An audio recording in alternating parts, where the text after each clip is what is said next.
Hello everyone, welcome back to our channel. So మనకి NTA నుంచి ఒక లేటెస్ట్ అప్డేట్ అనేది వచ్చింది వెబ్సైట్లో. సో ఏంటంటే అది నీట్ 2025కి రిలేటెడ్ రిజిస్ట్రేషన్ మీరు ఏవైతే చేసుకున్నారో ఆ రిజిస్ట్రేషన్లో మీకు ఏమైనా కరెక్షన్స్ కానీ ఏమైనా ఉంటే సో ఆ లాస్ట్ ఛాన్స్ అనేది మనకి మళ్ళీ ఇచ్చారు.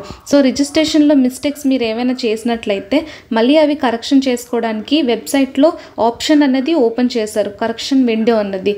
సో ఇదే మనకి 9th మార్చ్ నుంచి 11th మార్చ్ వరకు టైం ఉంటుంది. సో ఎవరైతే రిజిస్ట్రేషన్ చేసుకోలేదో వాళ్ళకి రేపే లాస్ట్ డేట్ 7th మార్చ్తో మనకి రిజిస్ట్రేషన్ నీట్ 2025 అనేది క్లోజ్ అయిపోతుంది. సో ఇప్పటికే వచ్చి ఎవరైతే చేసుకోలేదో వాళ్ళు చేసుకోండి. అండ్ ఎవరైతే కొన్ని మిస్టేక్స్ అయితే పెట్టారో సర్టిఫికెట్స్ కానీ ఏమైనా సో కరెక్షన్ చేసుకోవడానికి మళ్ళీ ఒక ఛాన్స్ అన్నది ఇచ్చారు ఎన్టీఏ వాళ్ళు. ఎన్టీఏ ఒక నోటీస్ అన్నది ఇప్పుడు రిలీజ్ చేసింది. ఏంటంటే 9th to 11th మార్చ్ అన్నది కరెక్షన్ విండో అనేది ఓపెన్ అయినట్లు ఉంది. సో ఇప్పుడు మీరు ఏమైనా కరెక్షన్స్ ఏమైనా ఉంటే 11th మార్చ్ అండ్ 11:55 PM లోపే మీరు చేసుకోవాలి. ఇంతకు మించి అంటే ఇదే ఇంకా లాస్ట్ ఛాన్స్. ఇప్పుడు కూడా మీరు చేసుకోకపోతే ఇంకా మళ్ళీ కరెక్షన్ విండో అనేది ఓపెన్ అవ్వదు. సో మీకు ఎగ్జామ్ టైమింగ్స్ కూడా ఇక్కడ మెన్షన్ చేశాడు. May 4th, 2025 సండేనా ఎగ్జామ్ ఉంటుంది. 2 to 5 PM ఉంటుంది. సో 3 hours మాత్రమే ఎగ్జామ్ ఉంటుంది. 3 hours 20 minutes కాదండి. సో 180 క్వశ్చన్సే ఉంటాయి లేటెస్ట్ ప్యాటర్న్ మీద. సో సిలబస్ అనేది కూడా ఇచ్చాం. సో మా ఛానల్ని సబ్స్క్రైబ్ చేసుకోండి.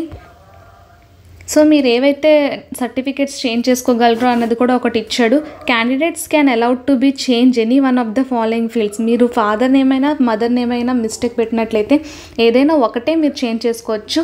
ఎడ్యుకేషనల్ క్వాలిఫికేషన్ కూడా చేంజ్ చేసుకోవచ్చు. State of eligibility, category, sub category, signature and number of attempts in neat.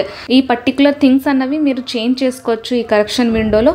So correction చేసుకున్న తర్వాత కొన్ని వాటికి మీరు ఎక్స్ట్రా ఫీజు అనేది పే చేయాల్సి వస్తుంది, కొన్నిటికి మాత్రమే. సో ఆ అడిషనల్ ఫీజ్ పే చేస్తే కానీ చేంజెస్ అనేవి వాళ్ళు కన్సిడర్ చేయరు. సో ఎగ్జామినేషన్ సిటీ సెలెక్షన్ కూడా చేంజ్ చేసుకోవచ్చు. మీడియం ఆఫ్ అన్ ఎగ్జామినేషన్ కూడా మీరు ఏమైనా మిస్టేక్ పెట్టినట్లయితే చేంజ్ చేసుకోండి. సో మా ఛానల్ని సబ్స్క్రైబ్ చేసుకోండి. ఇలాంటి ఎన్టీఏ లేటెస్ట్ న్యూస్ అన్ని మేము వీడియో చేసి పెడుతూ ఉంటాం. సో ఫిజిక్స్, కెమిస్ట్రీ, బయాలజీ అన్నది classes revision shorts videos below 10 minutes ఉంటాయి. ప్రతి ఒక్క వీడియోస్ అన్నవి మా ఛానల్లో పోస్ట్ చేస్తున్నాం. సో సబ్స్క్రైబ్ చేసుకొని ఛానల్ ప్లేలిస్ట్ని కూడా చెక్ చేయండి. సో అక్కడ మేము వీడియోస్ అన్నీ పోస్ట్ చేస్తున్నాం, రివిజన్ చేసుకోవచ్చు. ఎగ్జామ్ అనేది చాలా దగ్గరకు వస్తుంది కాబట్టి మీ ప్రిపరేషన్ చాలా గట్టిగా ఉంటే మాత్రం 650+ మార్క్స్ అనేది స్కోర్ చేయలేరు. So all the best for your exam. Correction window కూడా ఓపెన్ చేసింది. ఇంకా మీకు ఏమైనా డౌట్స్ ఉంటే కమెంట్ సెక్షన్లో పోస్ట్ చేయండి. Subscribe our channel. Thank you.